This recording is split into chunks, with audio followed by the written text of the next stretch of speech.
All right, so thanks for being here today. Really appreciate you coming out.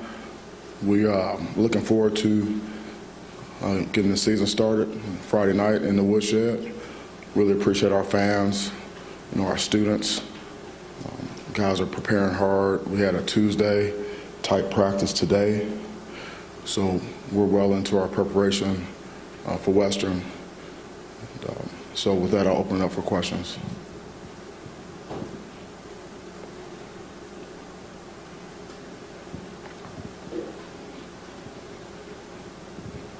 And I was wondering where you're at with the kicker situation, with adding Ben, and kind of what you think of those guys in that room overall heading into the opener. Yeah, they did a good job today at the end of practice, so we'll make a decision at some point, but I feel good about it.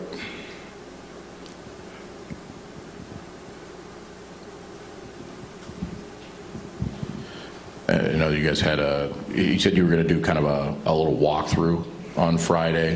Did you end up doing that, kind of like a mock game sort of environment? And what do the guys get from that when they haven't been out there maybe for a year to try and replicate everything in their mind again?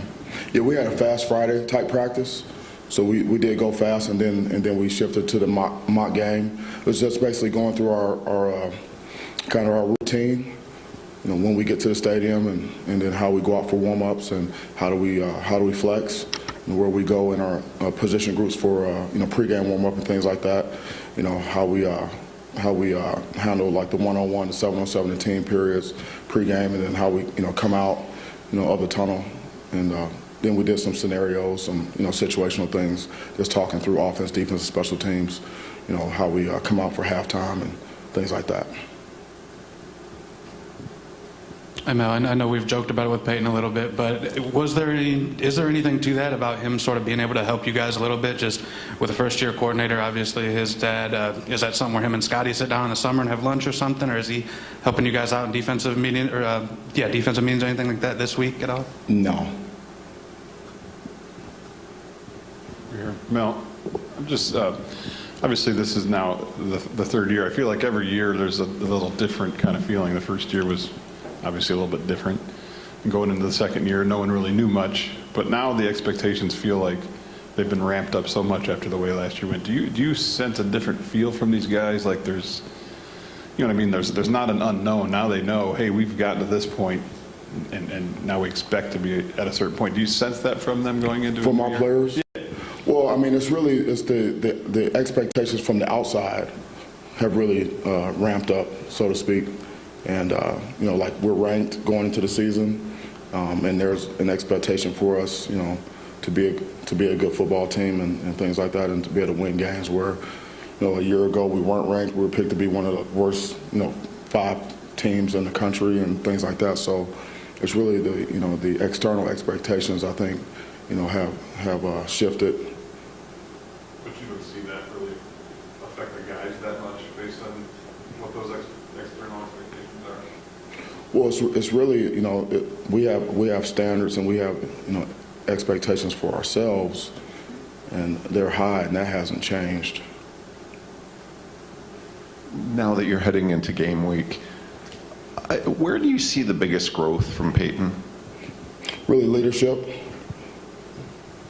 Really not just leading by example, but being more vocal with his teammates, not just on the offense, but the defense as well.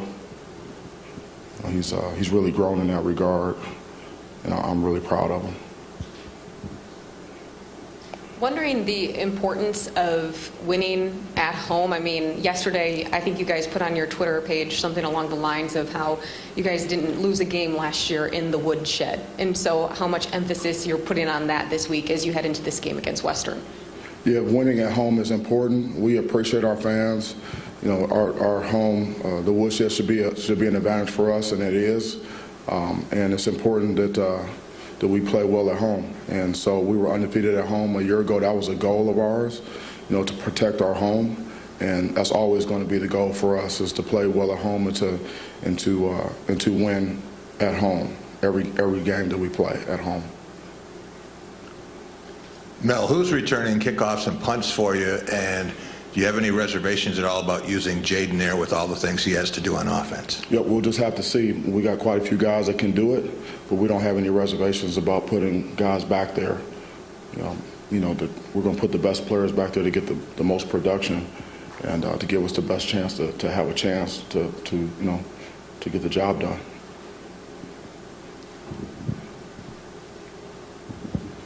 After last year, you came in with a lot of different changes, a lot of different, I guess, players, things that people from the outside didn't see. What did you learn from that? Do you have to go into a game one in particular, kind of keeping things quiet and keeping things close to the vest for changes you make, for whatever other reason there might be injuries or growth? I mean, do you consciously think about that this week? I'm not letting too much out. Well, I mean, we don't want to help our opponents, and I try to answer the questions best that I can, but I'm always going to do what's best for the green and white.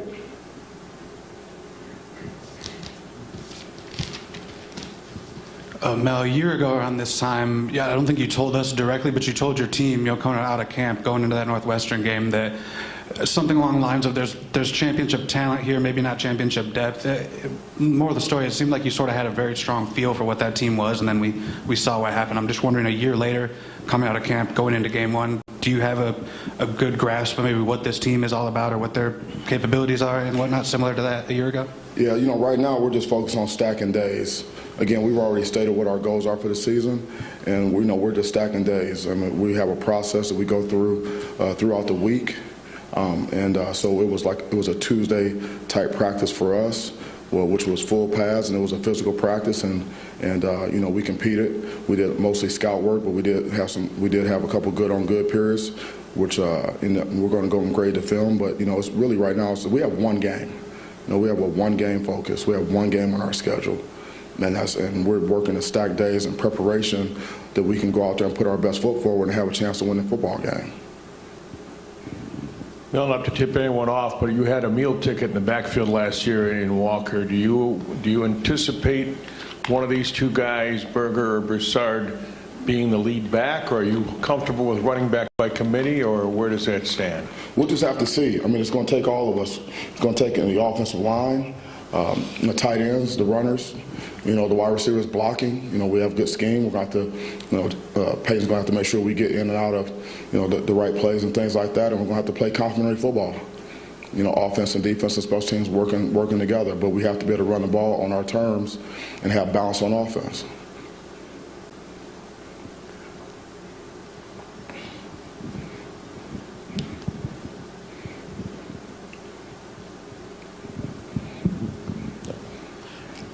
Kind of back to what I was asking a little bit about, when it comes to a week one game plan, when there is, and not just from you, but obviously Western has a new coordinator and there are things that aren't there. How do you as a coach approach that? When you kind of alluded to it a little bit last week that it's a rules game, but when you get into game week, what does that rules game mean? Well, we have to practice some plays that we think they may run or that they have shown, and you got a couple of different programs that we've been studying, and so we have to pick and choose which plays we're going to run and things like that will maybe resemble what we might see in the game, but we don't know for sure what we're going to see. Do you do a lot of scouting on North Central? I mean, you have to do that? Yes, you have to do that. Yep. Yep, you have to do that, and then Western, and you have to go back years, things like that, to try to get the best picture, and then you have to decide. So here are the plays we're going to present to the players, to run in practice with our scout teams and things like that. But you have to coach in concepts, so because we don't know what we're going to see, from them.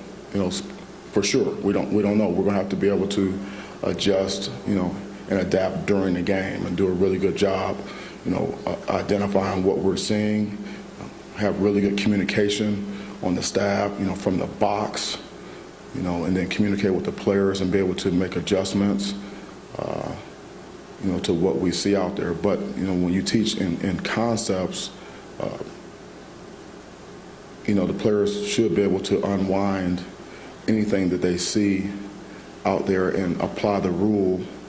Like, for example, if it's a coverage, maybe there's a look that a play that we haven't seen or before.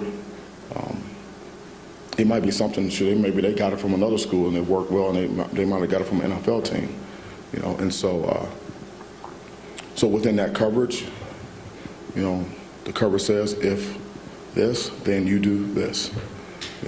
There's 5 eligibles out there and things like that. You got 2x2, 3x1, empty, 2 back, 1 back, all those deals. So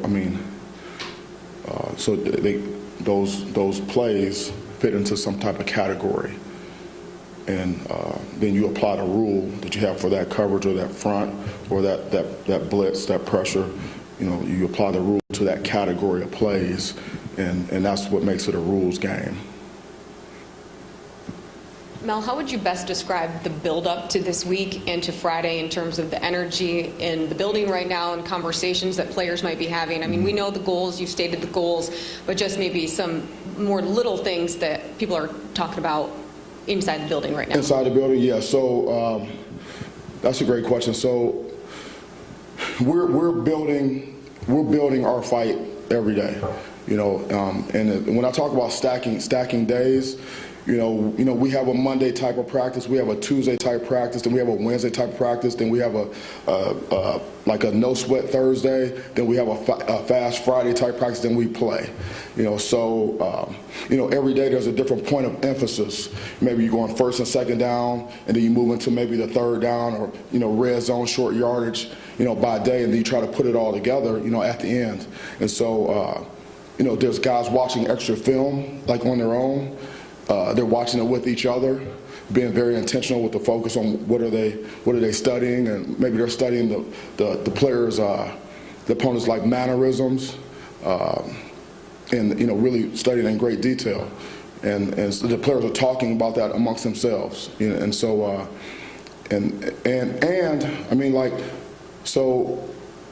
holding each other accountable is a big deal, like during the week in preparation, like. Making sure everyone's doing what they're supposed to do in preparation for the game. You hold yourself accountable, you hold your teammates accountable, and making sure that, we're keeping the train on the tracks and we're staying focused on the task at hand, like we have one game. So you got, older guys, more veteran guys who get it and understand, hey, listen, we've got one game. We're playing at home. It's the first game of the season, but listen, it's Tuesday, so we got to focus on Tuesday. Be where your feet are. We're not going to look too far ahead. We know when the game is. We know that the date, the kickoff time, so we know that. But what do we have to get done today? And that includes rest and recovery. That includes like nutrition, treatment, film study, things like that. And guys, keeping each other focused on the task at hand. And that's really what we're talking about. School starts tomorrow, and so we're going to have a higher level of focus, because that's another variable, and you always want to eliminate distractions. But we practice in the morning, so we should be able to mitigate some of those distractions with that. But it's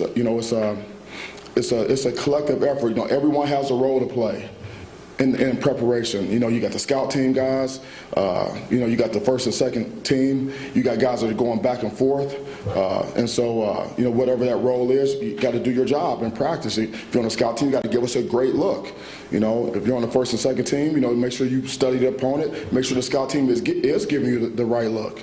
If the guy's not running the route properly, you got to tell the guy that's not how they run it. That's not what they've seen that's not what they've shown on tape. You got to run it like this. So it's this intensity of the preparation is really what the key to the deal is. Everything else is just noise. For us, everything else is just noise. Again, we appreciate our fans. We appreciate our student section. We like, obviously guys are looking forward to playing because we've been practicing against each other this whole time, but we can't get ahead of ourselves because we have to be ready to play a great football game, 60 minutes, one play at a time, 6 seconds of play, and staying neutral and always playing the next play. playing the next play, and we have to practice that way. So everything we're talking about in the building are those things. We're not talking about anything else because there's nothing else. There's nothing else that we can control. Only thing we can control is our behavior. How we behave, our actions on a day-to-day basis, which are a result of the choices and decisions that we make, and those things create the outcomes. And so that's the chatter, that's the talk. All the other stuff is just really noise for us right now. Mel, is this week where Peyton is in a kind of a unique position of his dad being over there? Is it a challenge for him at all, or is he the kind of guy that's been around enough and is focused enough where maybe that doesn't affect him at all this week, do you think? I talked to him about it yesterday. We had a long talk about it and other things. And so, I don't think he's been in this situation before. So, he says that it's not a distraction for him, and so, but I mean, it's a human performance business, so that's his dad, right? So, so we have to, address it, and talk about it, and then, how are we going to handle it? And we talk about that in detail. We're going to continue to talk about that just like we would anything else, because and I believe, discipline is 85% anticipation. And discipline is doing what you're supposed to do, when you're supposed to do it, the way you're supposed to do it, and understand why it's important to do it that way. So for him to have a disciplined football game and to prepare with discipline, we have to anticipate these things and say, okay, well, here are some of the scenarios, here are some situations, here are some of the feelings that you might have, so how are we going to handle those things? Okay, and what's our process for that, and how are we going to think? Mental conditioning. So we address that, and we're addressing other things with guys as well. There's some guys, it's their first game, in the woodshed. So we need to address that. And Mel, right over here. I was wondering, you're about 20 practices or so into the fall, what you thought or what you've seen from the offensive line, particularly the younger guys that, haven't played in the game, and they're obviously going to have to be part of the mix this year. Yeah, so, Coach Cap is relentlessly and ruthlessly coaching those guys. So I see improvement from those guys. I see them developing, and being able to play with the conditioning that we need to have as a base, so we can compete hard and for 60 minutes. And know what to do and play with the edge that we need, and strain, move people in the run game, sustain. And get the job done in the pass game and play hard.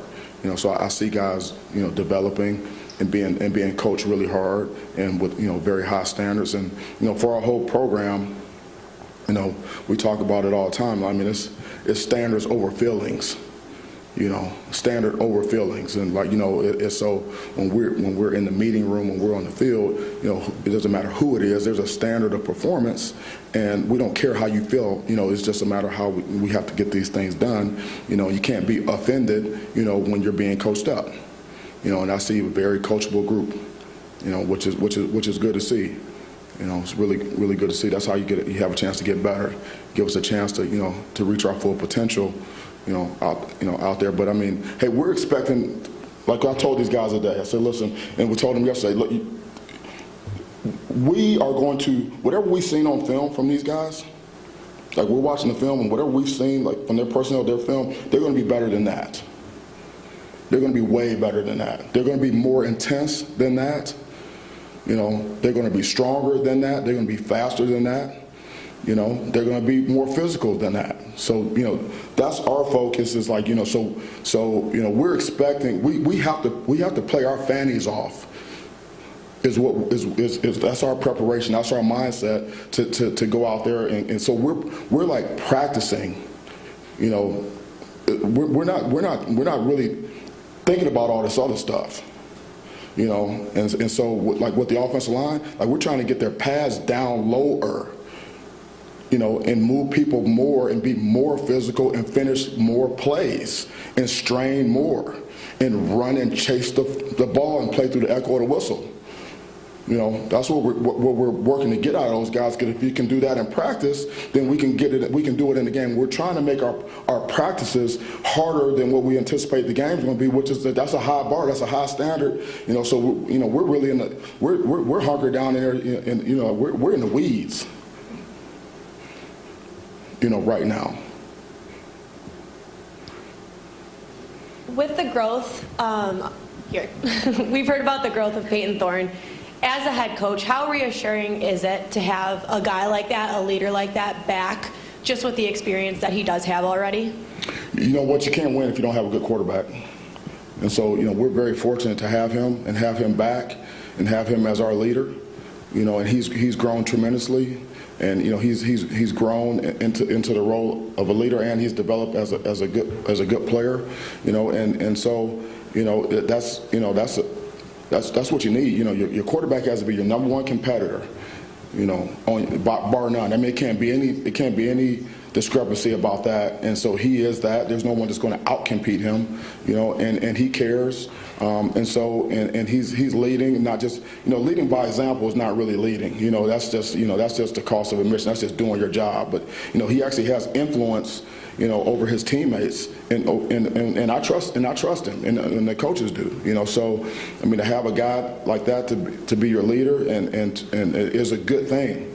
You know, it's a very good thing. And if you don't have a guy like that, it makes it hard to even win any game anytime.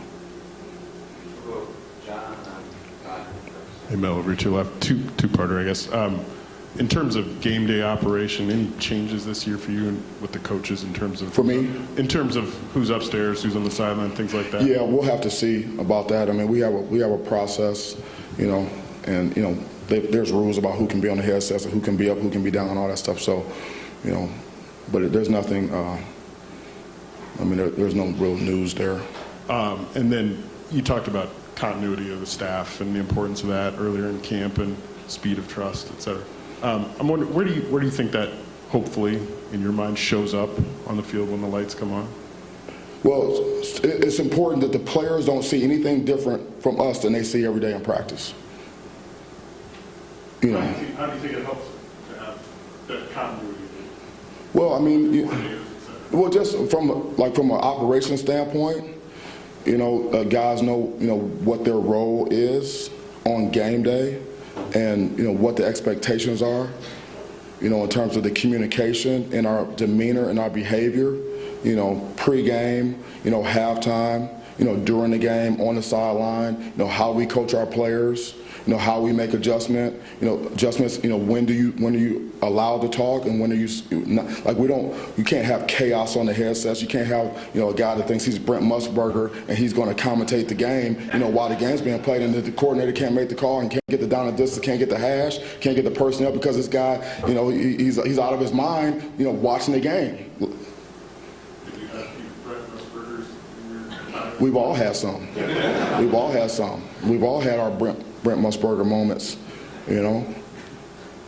I mean, you know, stuff happens, and guys like, oh my God, look, he's wide open. What? You know, we don't need that right now. Give us the down and distance, give us the hash, give us the personnel so we can make the call. Next play, you know. Were you guilty of that too at times? Never. Calm, cool, collected, just like I am in the press conferences. Well, Mel, man, I feel like it's hard to follow this up, but I wanted to ask, you know, a little bit about your relationship, you know, with Scotty Hazelton. I know, you know, he came in here 2.5 years ago, real kind of odd circumstances in terms of he was the last member of your staff that you hired at the time, and I know you guys had never worked together before. So what has it been like these last 2.5 years getting to know him and work with him? Yep, it's always good to hear that southern drawl a little bit. Well, thank you. Tom Izzo had to comment on it too, so I just feel like all the coaches need to denote it at some point. No doubt. Scotty's a great football coach, and he's a great man, and he's a good staff guy. You know, he's a good colleague. He's a good teammate. You know, and he cares, you know, about the players and about his staff. You know, the guys around him, the support staff. He treats everyone like $1 million. You know. regardless of what your title is and things like that. And he's a hard worker. He's a bootstrapping guy. He believes in roll your sleeves up, hard work. He's attention to detail. No stone unturned type guy. He brings a tremendous amount of energy, like every single day. And he lives and dies with the players. And that's and he's smart. The guy's like his intelligence is like through the roof, and he works, and he's humble and hardworking, with that. So he's a good teacher, and the guy has a lot of experience. And in this game, in order to I think to be able to coach at a high level, you have to have your butt kicked a few times, And so when you have experience, like we've all had, on the staff, when you've been places and you've been on different staffs and you've seen a lot of stuff, college and pro, whatever, you've had your butt handed to you a couple times, and then you have some success. It puts you in a position to be able to coach these young guys, and through everything, and be able to lead, and that's what he is. He's a leader.